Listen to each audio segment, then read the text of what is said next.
The connection between cats and dogs is often unexpected and unlikely. It's fascinating to witness a cat and dog form an attachment, despite their contrasting personalities. While many cats and dogs tend to engage in endless conflicts or wreak havoc in your home, the pets in this story offer a captivating twist that goes beyond trouble. When Peter came home from work as a vet, he saw his beloved dog Max and his cat Sam lying in a very strange position. It was as if there was something absurd happening, but he wasn't sure if that was the case. At first, he thought they were messing around, but when he saw that Sam wouldn't let go of the dog, he turned pale.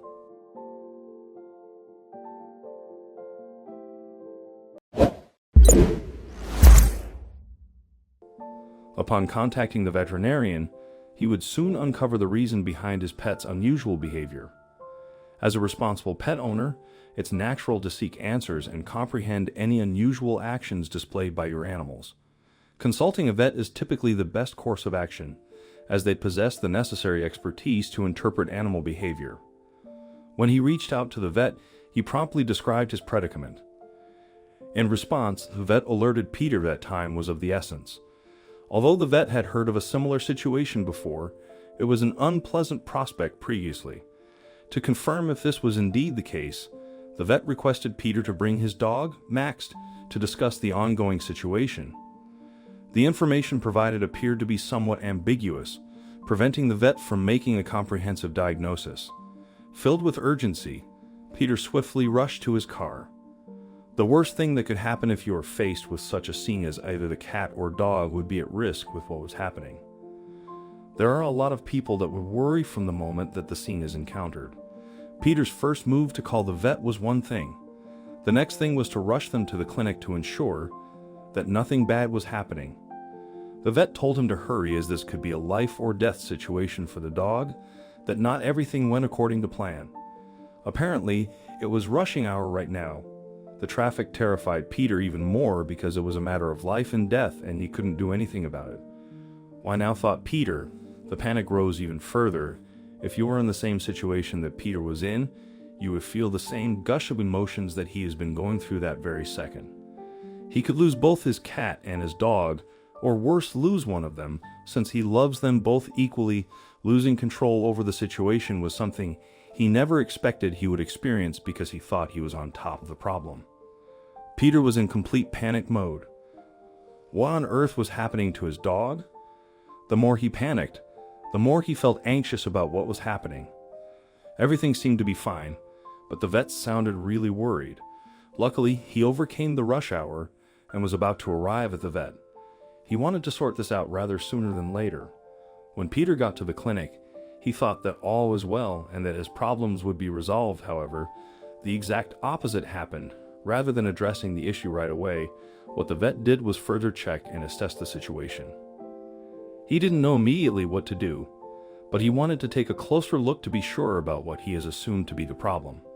When he finally arrived at the vet's clinic with Max, Peter was sat down by the vet's assistant. Peter was already a wreck since he wanted to know the issue, but there were no answers just yet. She told him that the vet would come as quickly as he could, but this had already taken almost an hour since they had been on the phone.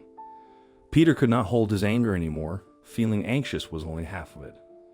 Peter was worried, stressed, tired, emotionally upset, and worried all at the same time. He needed answers, and the vet was the only one who could give them to him, but the vet wasn't there yet. You could only imagine how hard it is to be in his shoes at the moment. Awaiting gain was only half of it, and there weren't any resolutions just yet. Peter got really angry, demanding that the doctor came to see his dog.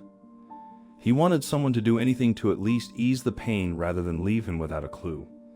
The vet himself said that this could be a dangerous situation, so why wasn't he here already? The assistant tried to calm Peter down, but this didn't work. Peter took matters into his own hands. The vet was the person who told Peter what to do and also advised him what were the necessary steps to take, yet he wasn't there the moment he arrived. Peter knew the gravity of the situation, therefore not seeing the vet in sight was still the bigger problem. The nurse had no clue what to do either, therefore the only thing they all could do was patiently wait. Patiently waiting wasn't in the cards for Peterson since he needed to take action, and he wanted to take action right away.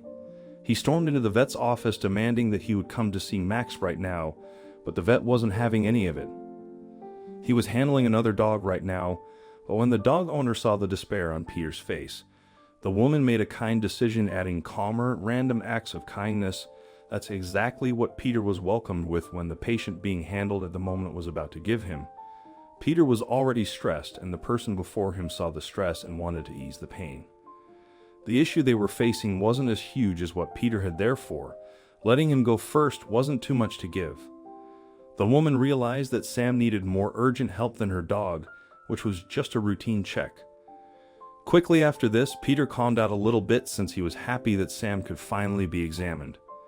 As a dog owner, this was the care and support he needed, therefore, helping someone in need that needs direct and urgent attention was the way to go. Eager to unravel the mystery, Peter anxiously awaited the vet's findings. However, the vet, mindful of the established protocol in his clinic, prioritized attending to the patients in chronological order.